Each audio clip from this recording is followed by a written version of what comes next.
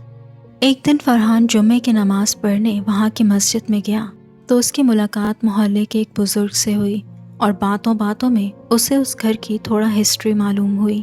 انہوں نے بتایا کہ یہ گھر 1986 میں بنا تھا اور سننے میں آیا تھا کہ وہاں رہنے والے ایک آدمی نے اپنی بیوی اور 3 بچوں کو قتل کر کے خودکشی کر لی تھی۔ کسی کو نہیں پتا کہ آخر اس نے ایسا کیوں کیا، لیکن تب سے یہ گھر منحوس مانا جاتا ہے اور کوئی اس گھر میں زیادہ دن نہیں رہ پاتا، یہاں تک کہ اس آدمی کا اپنا بھائی بھی جسے یہ گھر ملا تھا وہ بھی یہاں نہیں رہ پایا اور یہ ملک ہی چھوڑ کر امریکہ شفٹ ہو گیا۔ فرحان نے بتایا کہ اس دن اس گھر میں ایک عجیب سی بدبو محسوس ہوئی، جیسے سڑے ہوئے گوشت کی اسمیل ہوتی ہے۔ انہوں نے اچھے سے پورے گھر کو چیک کیا کہ کہیں کوئی جانور تو نہیں مر گیا، لیکن ایسا کچھ نہیں ملا، اور پھر کچھ گھنٹوں بعد ہی وہ اسمیل خود بخود ختم ہو گئی۔ یہ فیملی تقریباً 2-2.5 سال اس گھر میں رہی۔ انہیں کبھی کوئی ڈائریکٹ نقصان نہیں پہنچا، لیکن ہر ایک نے کسی نہ کسی طریقے سے کسی کی موجودگی ضرور محسوس کی۔ ایک پرانے چوکیدار کا کہنا تھا کہ اس بنگلے میں رہنے والے زیادہ دیر نہیں ٹھہرتے، صرف یہی ایک خاندان تھا جو زیادہ عرصے رکا، کیونکہ وہ نماز روزے کے پابند اور مذہبی طور پر مضبوط تھے۔ آج بھی گلستان جوہر کا وہ بنگلہ خالی ہے، جیسے کسی کا انتظار کر رہا ہو۔ اگر آپ کو یہ کہانی پسند آئی ہو تو پلیز ویڈیو کو لائک ضرور کیجیے گا اور چینل کو سبسکرائب بھی کر لیجیے گا اور بیل آئیکن کو دبانا نہ بھولیے گا۔ ملتے ہیں اگلی ویڈیو میں کچھ اور نئی ہارر سٹوریز کے ساتھ۔ ٹل دین بائے بائے اینڈ اللہ حافظ۔ اگر آپ کے پاس بھی کوئی ریئل اسکیری سٹوری ہے یا پھر کوئی گھوسٹ کاٹ آن کیمرہ فوٹیج تو مجھے بھیجیے، میں اس کو اپنی ویڈیو میں انکلوڈ کروں گی۔ آپ اپنی ویڈیوز اور سٹوریز کو میرے ای میل پر بھیج سکتے ہیں۔ ٹل دین بائے بائے۔